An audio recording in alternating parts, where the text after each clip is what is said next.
So I'm in Mohsin Patel's practice here in Leeds.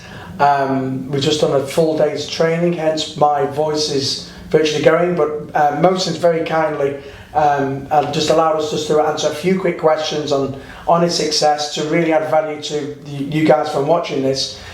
We first met in 2016, was it in a course in Exeter? Yeah. On my 2-day ethical sales and communication course, and I haven't delivered many courses in Exeter, but that's when our relationship started, and I've delivered several programs in his practice here, and we've trained all your treatment coordinators on our 2-day ethical selling course, and your dentists, and Jasmine and the practice manager course, and it's and I think one of the things I'm really proud of is to see the success of this place, to see how it was when you bought it in 2016, to see how it is now, and we're in an amazing building in a very working class part of Leeds. So thanks for doing this, I really appreciate it. Thank you for the lovely introduction, Ashley. Yeah, it was actually down in Exeter. All them years ago in 2016, I travelled down with, at the time, my treatment coordinator Jasmine, who is now my practice manager. Wow. And we were a team of 5. We didn't actually have a practice manager back. And that's testament to what we learned on that course from you. I felt it was genuine. It was allowing us to see dentistry beyond what we're actually doing practically. It allowed me to see the importance of communication to patients, really keeping things simple. That resonated with me at the time. And with Jasmine, and since then our team has grown. Every single one of them have been on your course, and that's because the power of keeping things simple, teaching our team the art of communication and how important that is. Honestly, that's what helps businesses in dentistry grow. There are so many ways you can grow your practice, but this is the most honest, on a human level, with treating human beings. And all you're doing is keeping it simple and allowing us to help so many more patients out there by communicating to them in a way that works. So the power of communication is something that I truly value, and you allowed us to see the success of that. So thank you so much. Yeah, you're welcome. But I've just witnessed all your team give you an amazing present, wish you a happy birthday, and you were nearly in tears and they were nearly in tears. So the big question is, Mohsin, how do you create this amazing team ethos with Infinity? I've worked with your team now for about 6 years. No one seems to leave, everyone seems to stay here, and you've got an amazing team. So tell us a little bit about your thinking with regards to your whole team. Well, thank you for the introduction, Ashley. That's very complimentary. I would like, starting with back in 2016, when we started this journey of building a team, starting our dental practice. The main thing for us, Ashley, at that time was trying to deliver an exceptional service to our patients and to the team around us. And back then the team was only 5 of us in that team. Ever since day one, that's been the core of everything we've done, is treating our patients and our team with the highest standard of care we can. And I say team as well, because we always go on about how we should treat our patients, we always go on about the treatment journey for the patients, but what about the journey for the people in your team, the staff, the people that make the amazing things happen? So for us, that's equally as important. Building a loyal team over a long period of time, we've always felt has more value than simply having a high staff turnover or just filling in the numbers or bums on seats. And it's a natural progression. We built very slowly. It's taken us 7 years to get to where we are, but we've gone from a team of 5 to a team of over 35. And that is a testament to the investment we've put in our team. And I think we lead by example. I'm the first one in the morning and the last one out. I will be the first one to get my hands dirty.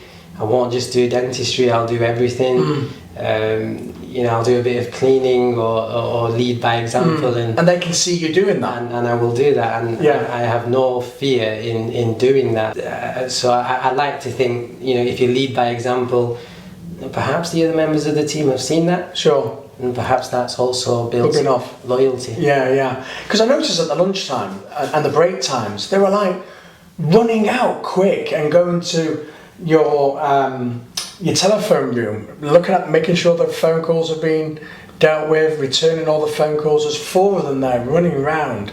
It's a tremendous work ethic that you've created, and I presume that's come from just watching yourself. Is that what you're trying to install here? Is that what's happened? It's just happened, has it? To be honest, it's only when you pointed that out. Yeah. I wouldn't ask anyone to do that, but I think that demonstrates how passionate they are in their role. Yeah. It's almost like an indirect rubbing off of the values that mean so much to me. Sure. That it also means so much to them. Honestly, I truly think for every patient that comes in through that door, they see the same level of sense of achievement that I do as a dentist when the treatment is completed and the patient walks out with a smile.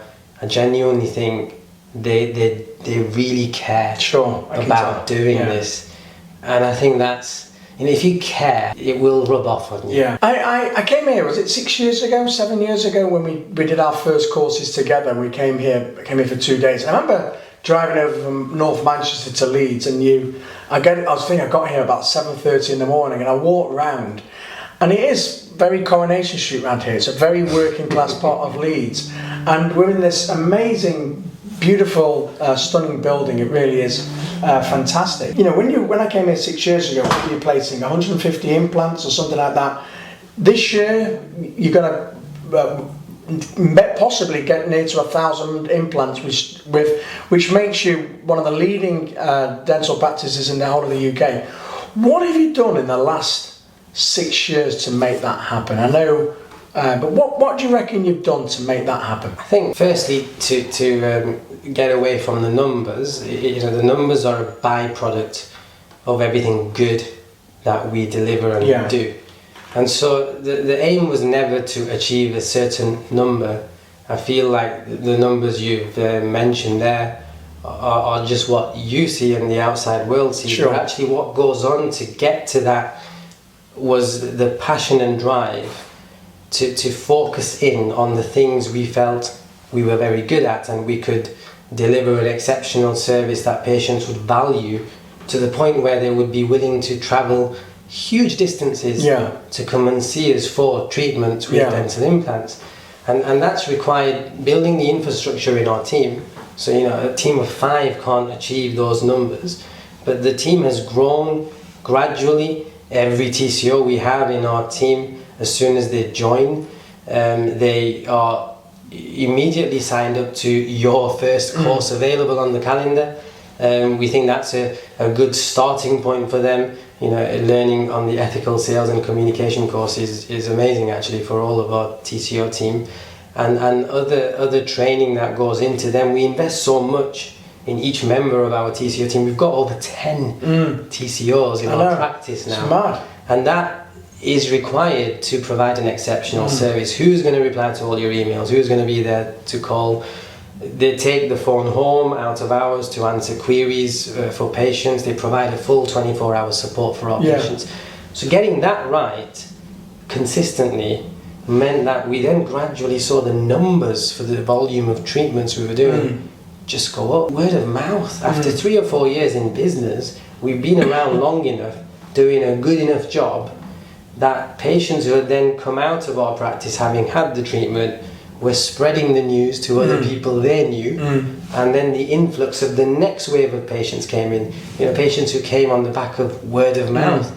That now equates to a larger proportion of patients we see compared to in the first 2 or 3 years. And so building that reputation, building that service, being patient. The numbers don't come immediately. No, you've got to work at it. It takes years. But when they do come, it's a byproduct of all the things you've built up over the years. I think you're obsessed with every little step, aren't you?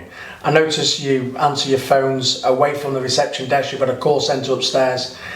Everybody's chasing up the leads, returning the phone calls.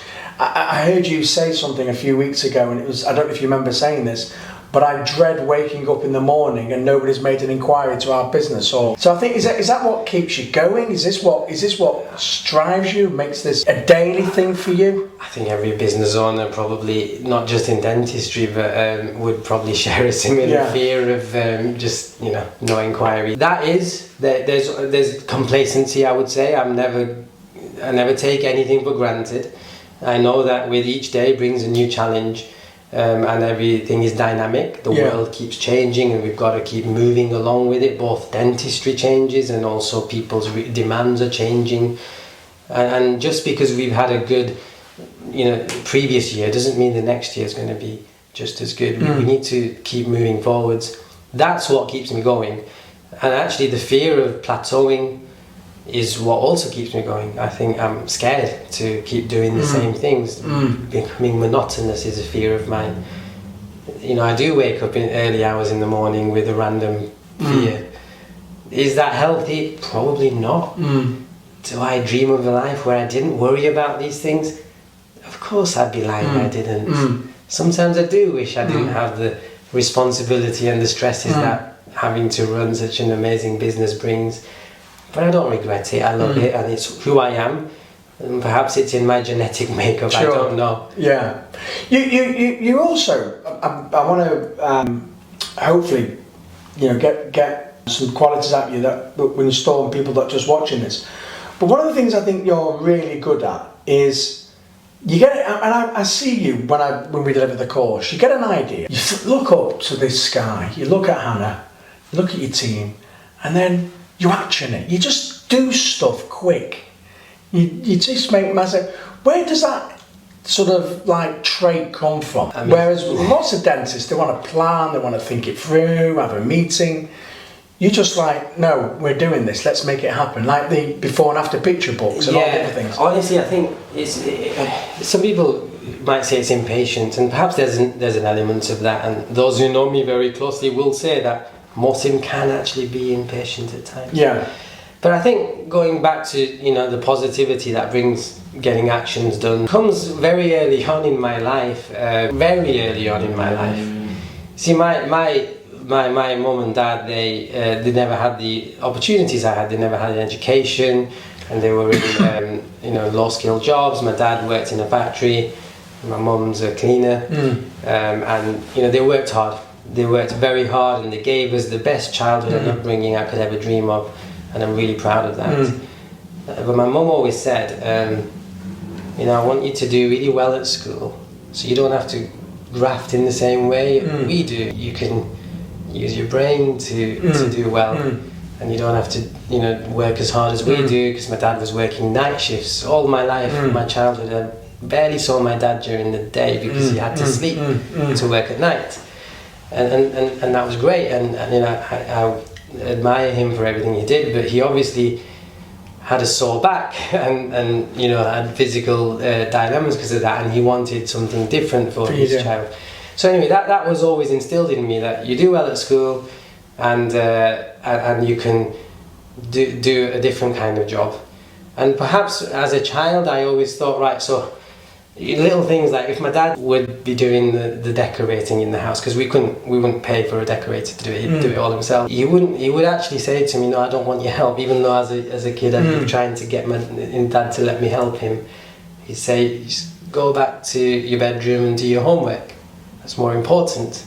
I'll do the wallpapers myself, I'll paint the skirting boards myself. Fantastic. And I was brought up like that. Yeah. And perhaps now that I reflect on that, perhaps that's always made me think, maybe my time is spent better coming up with ideas and getting things I'm good at done, and I shouldn't be dwelling on things that I could delegate to someone else, or why am I spending 6 months to decide on whether I should do this or not, when I could have got it done by now and moved on to the next thing. And perhaps that's why I've always wanted to just get things done if I've got an idea in a spur of the moment. Sure.